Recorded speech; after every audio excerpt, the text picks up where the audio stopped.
పూర్వం హిరణ్యకశిపుడు అనే రాక్షసరాజు ఉండేవాడు.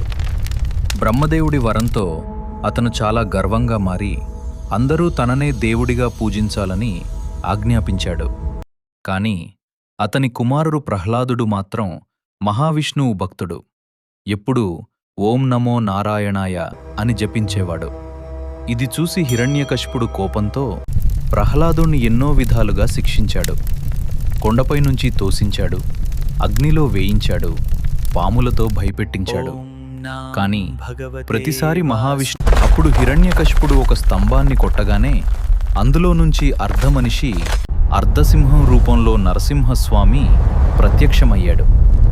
సాయంత్ర సమయంలో గడపపై కూర్చోబెట్టి తన గోళ్లతో హిరణ్యకశిపుణ్ణి సంహరించాడు. ఈ కథ మనకు చెప్పేది ఒక్కటే: నిజమైన భక్తిని ఎలాంటి శక్తి కూడా ఓడించలేను.